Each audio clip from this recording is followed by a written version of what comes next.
The pasta was getting cold, but no one at the Whitaker family dinner seemed to notice. They were too busy dissecting my latest mistake.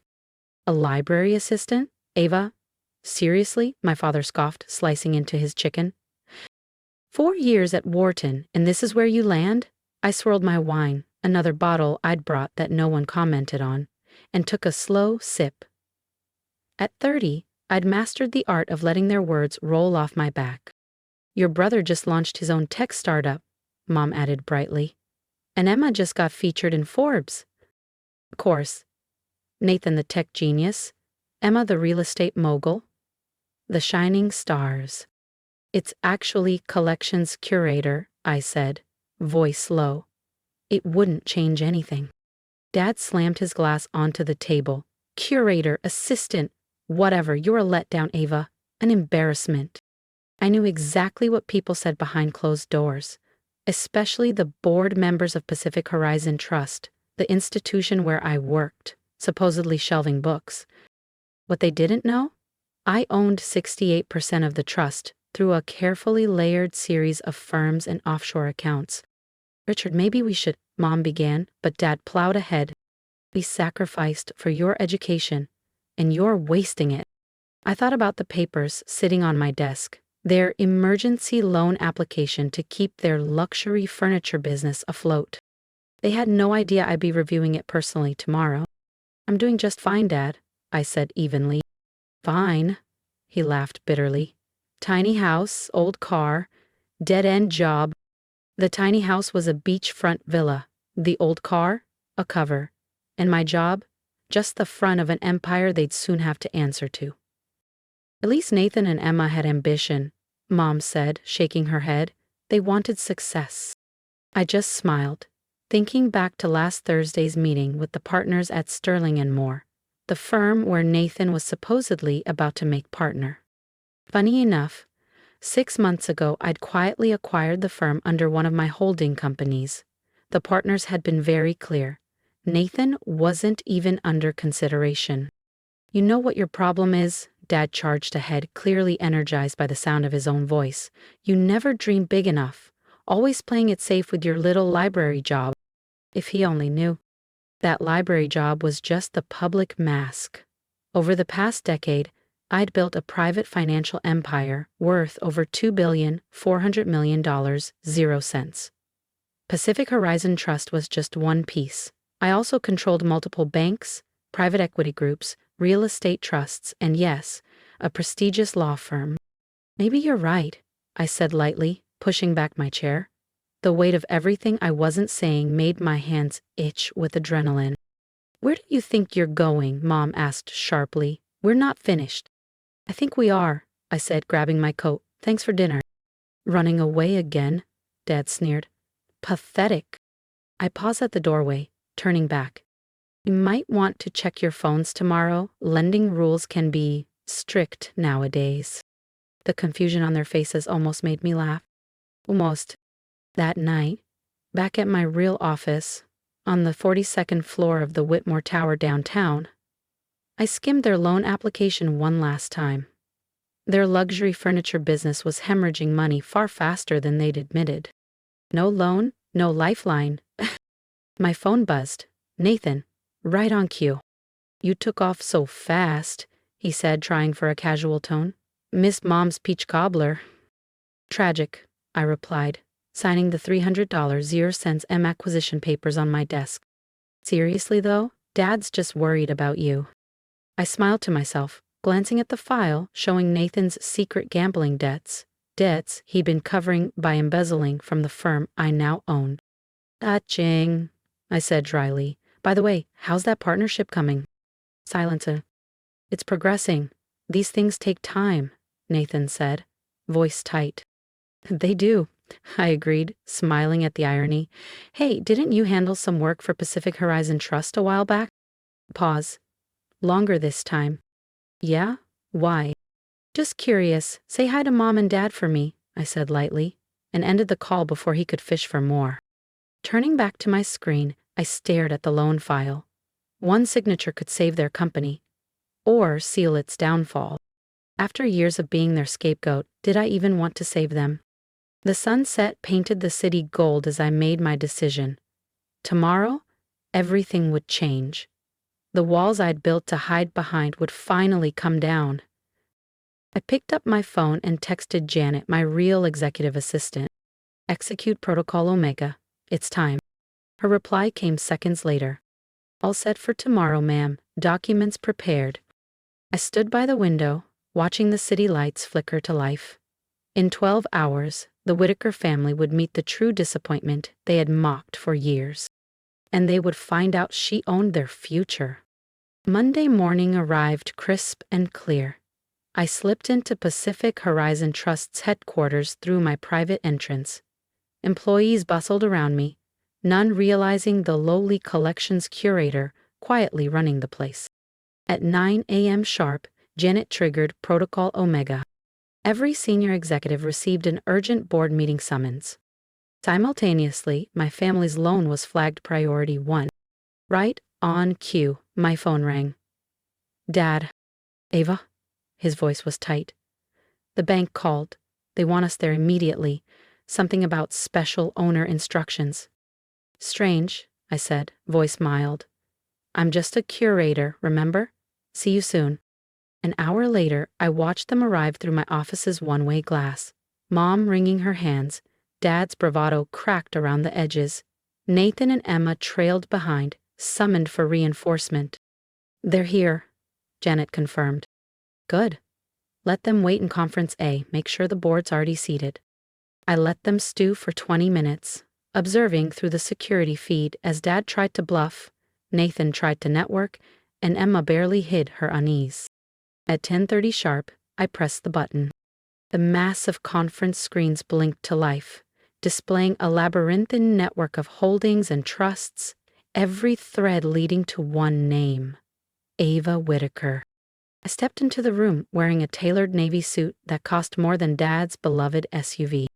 The board rose instantly. Good morning, Ms. Whitaker, they chorused. The shock on my family's faces was delicious. Hello, Dad, I said smoothly. Sleep well after dinner last night? He opened his mouth, then closed it again, stunned into silence. Ava, Mom breathed. What is this? I gestured around. This is my bank, one of 17 actually, but who's counting? Emma's mouth dropped open. Nathan looked ready to faint. Your library worker? She stammered. Lekala's curator, I corrected with a smile. It's a convenient cover when you're quietly building an empire. I slid into the head chair, savoring the stunned silence. Now, I said, flipping open the loan file, about your request for $2,500,000, 0 cents. Dad's face turned crimson. You set us up. No, I said gently. You dismissed me. You underestimated me. I just finally stopped correcting you. Janet handed out folders to everyone. Inside were audit reports, legal findings, including Nathan's embezzlement, and Emma's fraudulent real estate practices. Their legacy was crumbling, and I was the one holding the pen. I looked over at Nathan, who had gone sheet white. Including certain financial irregularities, the partners were kind enough to flag, I said lightly. Nathan slumped into his chair. Mom gasped. You'll also find details on the collapse of that flashy Miami deal Emma's been bragging about, I added, turning to her. It fell through because the financing was mysteriously withdrawn by one of my banks. Emma's manicured hands shook as she thumbed through the folder. And finally, I faced my parents. A full audit of Whitaker fine furnishings, the missed payments, the concealed debts, the deferred maintenance, everything you forgot to mention on the loan application. Dad opened his mouth, but I lifted a hand. No need. We've had teams analyzing the company for months. We know exactly how bad it is. The silence stretched thick across the conference room. The board members awkwardly avoided making eye contact. Why hide all this? Why hide all this? I leaned forward, resting my palms lightly on the table. Remember when I started at Wharton, when I told you about my ideas for algorithmic finance and digital banking? Dad shifted uncomfortably. He remembered. You told me to be practical, to play it safe, to follow Nathan and Emma's realistic paths. I gave a humorless smile. So I stopped trying to prove anything. I built it without you. In the library job? Emma asked faintly. I smiled. Brown-level insights. Every executive at my company starts at the bottom without knowing the owner did too. I pulled a single document from my folder and slid it across the table. Now, about your loan. Dad straightened, trying to reassert himself. Given our relationship, I assume? That's not how run by banks. I cut him off smoothly. Every application stands on merit. They scanned the document in disbelief. It was a full rescue plan. Emergency financing. Total company restructuring. Mandatory oversight by a corporate recovery team, my team. You have two options, I said. Accept the terms and save the company, or decline and find funding elsewhere. I paused. Though you should know, my holding groups now control nearly all your alternative lenders. The room froze. The daughter they once dismissed as small-minded now controlled their entire financial future. I rose from my chair. Take some time. Janet will escort you to a private room. I stopped at the doorway. Oh, and Dad? About that Wharton education you paid for? I gave him a brief nod. Consider this its return on investment. The next few weeks were a lesson in shifting tides. Dad signed the restructuring package without protest. Pride wouldn't save his company, and he knew it. Watching him hand over control didn't spark triumph in me. Only a hollow, aching silence. You could have told us, Dad said quietly after the final signature. Would it have changed anything? I asked, voice even. Or would you have just found a new way to be disappointed? He had no answer. My restructuring team swept through Whitaker fine furnishings with surgical precision. Redundancies cut, wasteful spending slashed, nepotism ended. Nathan was the first to crack. He showed up at my true office, a gleaming top-floor suite in the Whitmore Tower, 1 week later. About everything I said before, he mumbled, adjusting his silk tie. The wasted potential, the librarian thing, I was wrong.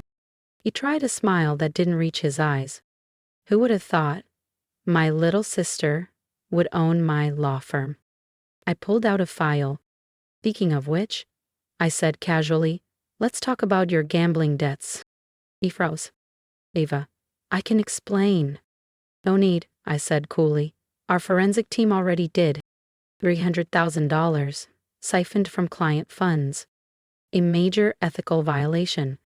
You'd face disbarment, possibly charges, I said, letting him squirm.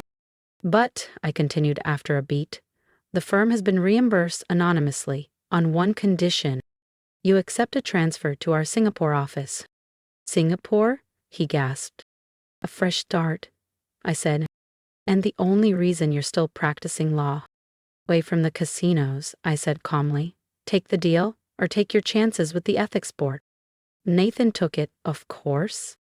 Sometimes, real help comes disguised as a forced choice. Emma was next. She stormed into my office in a cloud of designer perfume and wounded pride. You sabotaged my deal, she snapped, pacing furiously. No, I corrected, sitting back. I protected my bank. The Miami market's dangerously inflated and your numbers didn't add up. Any competent lender would have made the same decision. But I'm your sister, she shot back. Exactly why I had to be twice as careful, I replied, locking eyes with her. If you want to be taken seriously in real estate, Emma, build something real, not a house of cards stacked on family favors.